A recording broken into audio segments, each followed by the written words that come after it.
Hello and welcome to this new episode of Bootstrapping Your Dreams Show. I'm your host Manuj Aggarwal, and today we'll be talking with Michael O'Reilly. So Michael, until recently, was a vice president global customer experience at Eventbrite.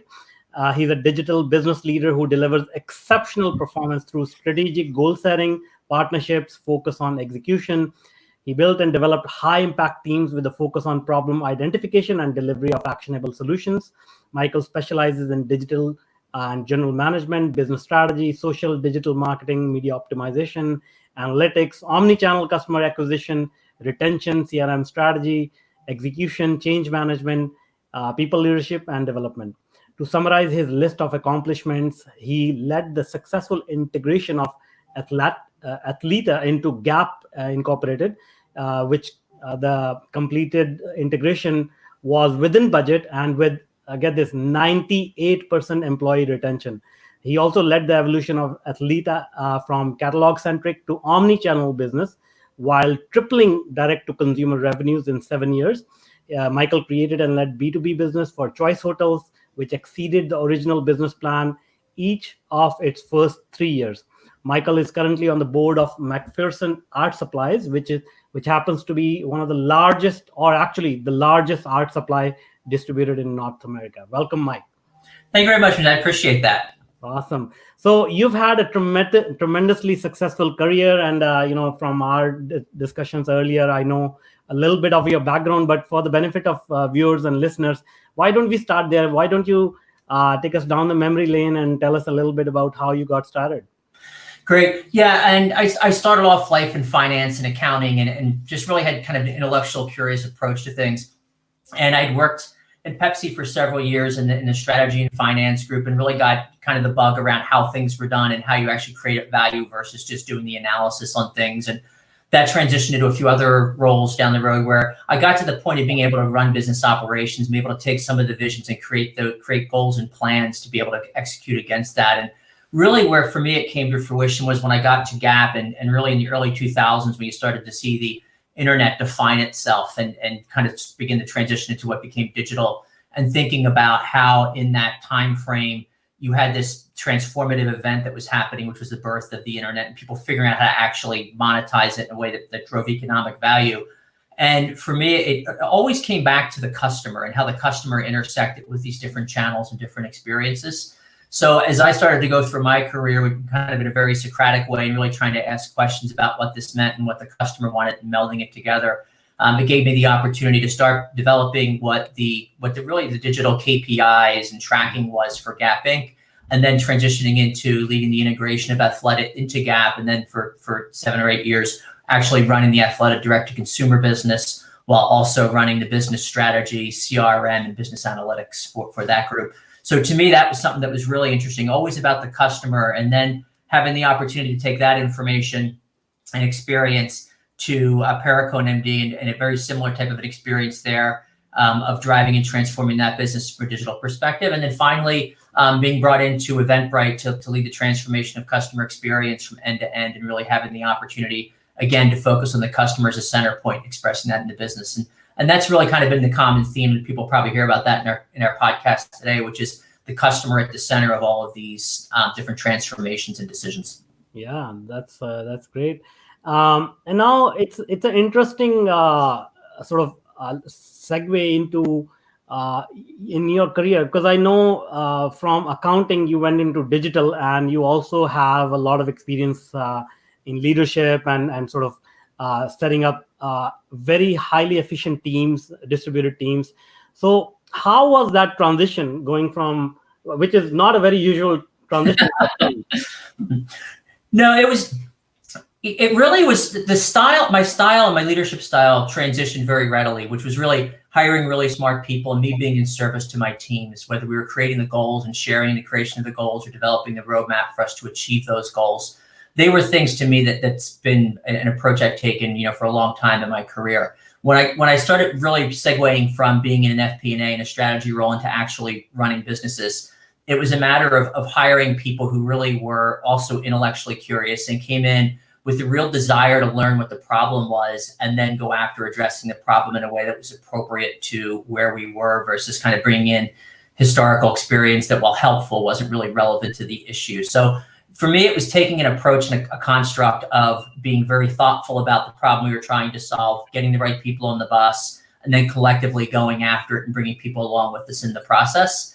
When I started in digital, really, it was new to everybody. So my background was a little bit atypical. There was a lot of people coming in from marketing or merchandising. I came in more from an analytic perspective. But I think over time, there's no right road to get into digital. There's a myriad of different paths to get you there. If you have the right approach to things, I think you're okay. And that's really what I found when I got into it and started moving forward, was it is that approach of really questioning and challenging things and bringing people, getting the right people around the table to come up with the answers that really kind of enable things to work. That's awesome. So I'll focus on these two areas because I think that's very, very relevant these days, digital and, leading people or hiring people.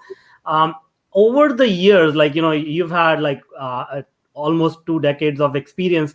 How have things changed in these two arenas, like in terms of digital transformation or leveraging the internet for business and, building these distributed teams? I think a big part of all this goes back to really listening to the customer. When you think about how things have changed over the last, couple of decades or so, I think if you listen to the customer will tell you how things are changing and evolving. So the approach to how you track and identify changes is consistent, which is, go about it from a really humble and curious approach to things, and you'll start to understand where things are going that way. And when I think about, kind of where things have changed, there's really been 2 big trends, I think, that are playing themselves out right now. One of them is what I think about as relevance. So personalization, relevance of the experience and the product itself. And the second one is really the increased importance of brands and what they really stand for at the core. And if I click down the first one, which is the relevance of the product and messaging content, it's really increased exponentially over the past decade. People want to feel that brands understand where they are in their individual journey. They want them to meet them at the appropriate juncture with the appropriate content. And this is true across the product, communication, service touch points. You can see technology as being an enabler, whether it's artificial intelligence, CDPs, things like that. But really, it gets back to addressing the customer's needs in a way that's relevant and feels like it's personal to them. The transformation that I'd led at Athleta back in 2008 was really informed by understanding the macro changes that were happening. And the customers were telling us, it was digital and then it was mobile, and there was how they were shopping, how they were finding people was changing a lot.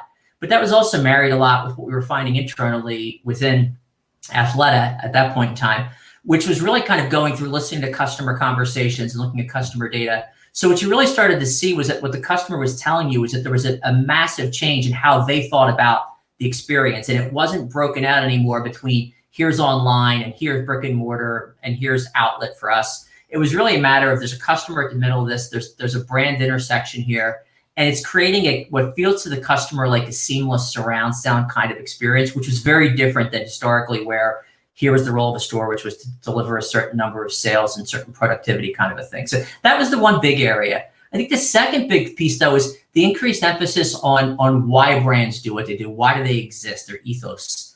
And you see it manifesting itself in sourcing and employee representation and working conditions and environmental policies. There's a lot of different places where brands are showing up now like they haven't previously shown up, and they're forced to because in this world of social media, everybody's got a phone, everybody's kind of on all the time, and what you stand for is becoming increasingly important. And I think the other part of that that's come out is really you see with supply chain and a lot of the things that have once been differentiators for companies, you're seeing a flattening of a lot of that. So what's happening is the importance of the brand and the ethos is something that's really starting to come up forward in a way that it never has before. And one of my favorite examples is a brand like Patagonia.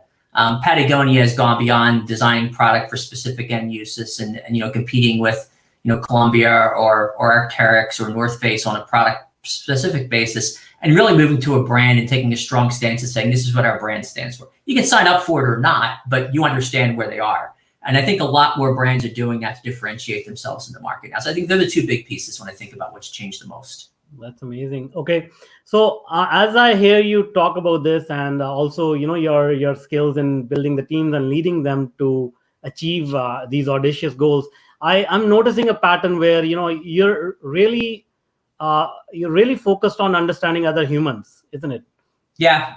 I mean, I'm a, my friends jokingly call me the world's biggest extrovert, but I'm really curious about people, whether it's folks on my team, whether it's the customer. And if you think about it from the standpoint of being in service to people and being in service to a goal, there's a very heavy overlap. And when you actually have genuine empathy with the people on your team, and you're really trying to understand what makes them tick, and you're not projecting what's important to you onto them, and you're not projecting that onto the customer, then you can really go about it in a way that allows you to be service focused and be in a place where you can start to get a much clearer picture on the issues you're trying to solve and the resources you have to solve them. So when you start thinking about building a highly effective team, there's an aspect, a foundational aspect, which is trust that comes with all of these pieces. But there's also another part that's really important and probably not talked about as much in my mind, which is humility. And it's going in with an understanding that you really need to inform yourself on a lot of different aspects. And you can't just assume that, when you're dealing with people that they all react the same way. You've got to go in a way that allows you to really understand where you are, and your relevance to the customer, to the people on your team, and then really building out the kind of dynamic that you need to be successful long-term. Because that really is, when you think about the changes that we've seen in the marketplace now, whether it's competition for talent or competition for customers. I mean, the internet really is based on personalization. You think about Amazon and you think about, Google. Those companies are really out there getting a really good understanding of what customers look like, and then using that information to gain advantages, to just disintermediating people from customers. If that's not, where you are, then you're going to get overwhelmed with it. So to me, I think so much of it really does come back to people and understanding what it is they need, and then being in service to that. Awesome. And so I cannot imagine that, they had any lessons or classes on humility or empathy in your accounting degree. So how did you develop that?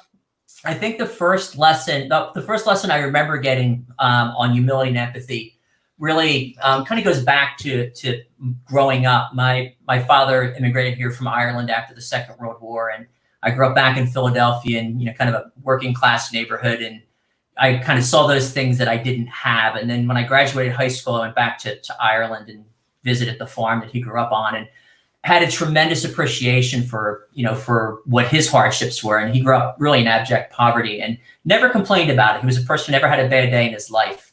And after that trip, I never complained about what I didn't have either. But it really did create for me an understanding that you, just because a person isn't wearing their issues on their sleeve doesn't mean that they don't have them. Mm-hmm. And that you really have to kind of try to understand where that person's coming from and what's going on. So I would say that was probably the first lesson I had as I grew up, and really what it meant to try and understand where a person was coming from. And then from a professional perspective, I think the big lesson I got really was at the time of the Athleta acquisition and the integration. And this was 2008. I was in charge of integrating Athleta into Gap Inc. And there were two very different businesses. Athleta was a catalog company. It was based up in the wine country. And the operating styles and cultures were very different also. And Gap Inc., was a very successful company. We had a lot of strong processes, and people were fairly forthcoming with what they were doing and working on. Athleta was a different culture, and it was led by a fellow who was a very effective CEO, extremely introverted. And his style really kind of set the tone for the organization, which was intense humility, a lot of questions, and really trying to understand what was going on. And when I was leading the integration, it was really, at first, it was really kind of jarring that the juxtaposition of the two different styles of leadership and cultures. But I learned a tremendous amount when I was in Petaluma working with Athleta and working with the fellow who was the CEO and his leadership team, in the power of really actively listening and really drilling down to understand what the question was before you try to answer that question. So to me, they're probably the two points that I would say that really kind of stick out to me as being, towering examples of me getting a lesson in empathy. That's awesome. And so, that's great that you got to, have these experiences and learn from them. But in your opinion, as you come across other leaders, other CEOs, what is preventing them? Like, do you think that most companies are run that way? Do they have that element of empathy and understanding of their customers, of their employees, or their vendors? No, I don't think. I think in the case of Athleta, it was extreme. I think they're an example of somebody who really lived, by the customer. I think the barriers that companies run into isn't a lack of interest in understanding what's going on with the customer. I think there are so many priorities that are out there, and the ability to be able to really, in an efficient way, track the customer, understand the customer, and integrate that into what you're doing is really kind of what a challenge is. Mm-hmm. So when I was at Eventbrite, I was brought in to overhaul our customer experience, function for the organization. And, we had an audacious goal, I would say, of increasing NPS by 10 points. So that was our OKR. And we were able to exceed that, but we were able to exceed it not because of any genius on my part, but because I was leading a team of people who, from the CEO through the organization, had a rabid focus on the customer. So it was in the DNA of the company to really understand what was happening from a customer perspective. Other companies, the focus could be on the brand itself. It could be on the product itself. But I'm drawn towards companies that have a customer-centric approach. And, one of the things that we did at Eventbrite that was really effective was we took the voice of the customer feedback that we got. So all the topics that came up through our contacts with customers and our surveys, and we used that to directly inform the roadmap for our product team. So we actually had representatives who were our frontline agents who were part of the go-to-market processes and squads. And that allowed us to really get the voice of the customer in a way that was beyond just reading comments on a page, because the comments oftentimes would give you kind of the thought of what's going on. But then when you have a frontline agent who's spending 30, 40 hours a week on the phone talking to people, they would say, no, this is what it feels like to the customer. This is what they're actually telling me. So you really bring the customer to life in a way that allows you to make decisions that might be a little bit different or more robust than you would have otherwise. And that approach is something that you have to be committed to as an organization. And some organizations, as they prioritize things, it just doesn't hit as high on the priorities. I see. So another question comes to mind is, like, if you are at the liberty to share, like, will you be able to give us some practical tips or the process that you follow to get to know your customer well? Yeah, one of the things, there's no substitute for actually listening to live conversations between your customers and the folks in your organization. So when I was with Athleta, I would spend an hour to 2 hours every Monday morning listening to phone calls with people, and it would bring to life the energy and the emotion that you can't capture from reading things. So actually listening to those conversations is something that's really important. That can get married to, there's a litany of tools out there right now that actually capture and consolidate information thematically. Those tools to me are important to have. I think at Eventbrite, we actually did a migration of a couple of platforms on the voice of customer side of things to be able to get things that allowed us to really get sentiment and to understand the key themes that were coming through. It's the 80-20 maxim, which is there's probably 3 or 4 key topics that are driving dissatisfaction or satisfaction, conversely, with your customers. And by looking at those and understanding, okay, here are the big ideas, that gives you the kind of the high level roadmap. But then it really does get back to listening to the customer, in a way that's dynamic, and being able to say, okay, this is bringing it to life for me. And asking the customer oftentimes too, saying, hey, this is what I think I'm hearing. And the customer being like, yep, you're hearing it right, or that's not exactly what I'm saying. So those conversations with the customers are really critical. And I think it's easy, especially in the digital age, to pull up the reports and to look at the comments and read everything. But there's still no substitute either for standing in a store and talking to a customer or for listening to phone calls and talking to customers. I think that's got to be part of the journey to really be able to effectively understand, where they're coming from. That's great. Awesome. And so, theme of the show is bootstrapping, and we have a lot of first-time entrepreneurs. Some people are just starting off, and some people are, they have large budgets like these companies like Eventbrite and Gap. What will be your advice to people who are, basically at the beginning of their journey? How can they do this without investing in a lot of, expensive platforms, tools, and whatnot? Yeah, it's funny. I would say my advice to everybody is the same, which is act like you're bootstrapping, whether you are or not, regardless of whether it's a big company or a small company. Every dollar counts. Mm-hmm. And like when I think about startups, I think the most successful startups really focus on problems that are important to customers that aren't being addressed right now. And disruption in the category, I think, really comes from, the leading businesses in the category not listening to customers and not innovating at the clip that they need to be innovating to really kind of get that experience to where it needs to be. Mm-hmm. So, somewhere down the line, usually what happens is, a clever startup's going to show up and they're going to figure out how to offer a better experience and a better product and, go after the leader that way. And either the leader has moved and they're dynamic and they can keep going, or they're going to get caught on their heels. Mm-hmm. The risk though that I think the startup faces is really losing the focus on the problem that's core to the customer. And in a relevant, time frame. So you're solving for something now or in the relatively immediate future, not something 5 years from now when you're out of money and out of business and somebody else comes along and solves it. Mm-hmm. And, I'm currently consulting with an educational tech startup, and I'm constantly challenging them to focus on the opportunity that really gave purpose and rise to their business. So, I'm telling them they have to really, ruthlessly prioritize the resources against that opportunity. And I listen for language that really indicates if they're wavering or they're moving off the snide from where they really set things up initially. And then I challenge them to map it back really in an actionable way. And what I've done with them from a tactical perspective is I said, okay, over the next 3 months, here's how many hours you have across the resources for your organization. Let's think about that as a currency. You have this number of hours. Are you willing to spend 5% of this time going after this particular feature? Or is this a distraction from what your core purpose is? Mm-hmm. And that structures the conversation in a very tangible way where you're talking about the resource constraints and what priorities are for the company, and you're forcing the focus back to where it needs to be. That's great.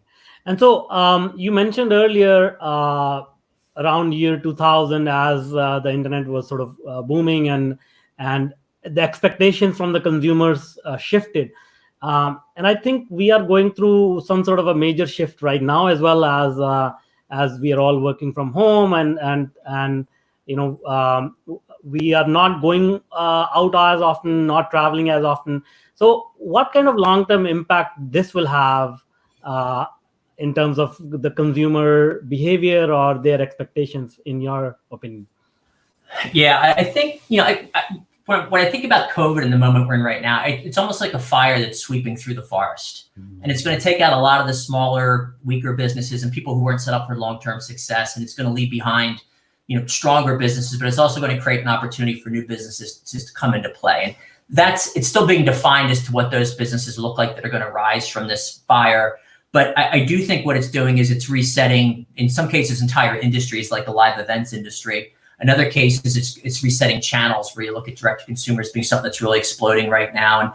And I think it's an accelerant of a trend that we'd all been seeing, which was direct to consumer versus brick and mortar. But it's also, you're seeing a lot of companies downsizing real estate. So I think real estate has changed. I think it's been reset. The market's been reset there. And I think over the long haul, I don't think the commercial real estate is going to be quite what it once was. Mm-hmm.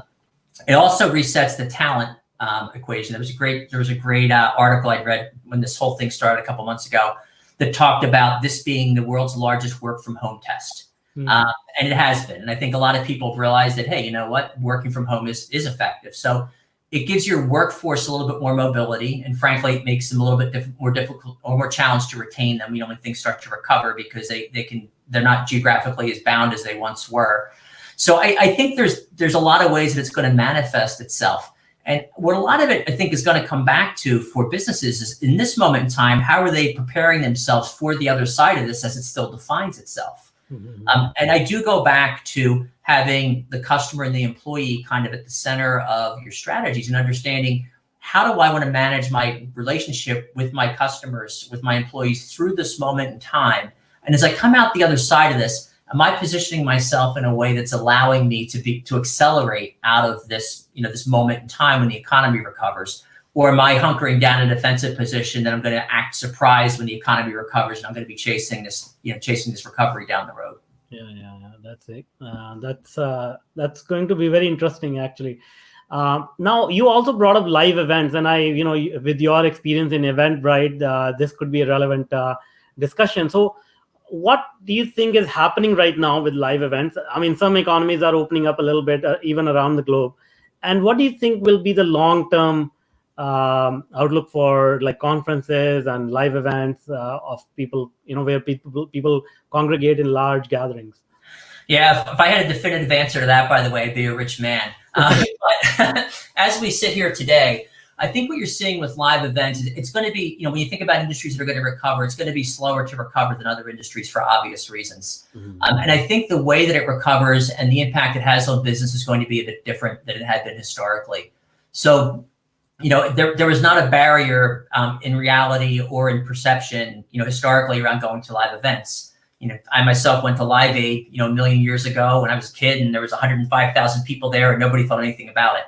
I don't know that you're going to see 105,000 people getting together with nobody thinking about it. They may still get together, but there's a perception piece that's going to be carried along with, with this recovery. Yeah. And that perception of how safe things are is going to vary depending upon the demographic that's looking at the issue.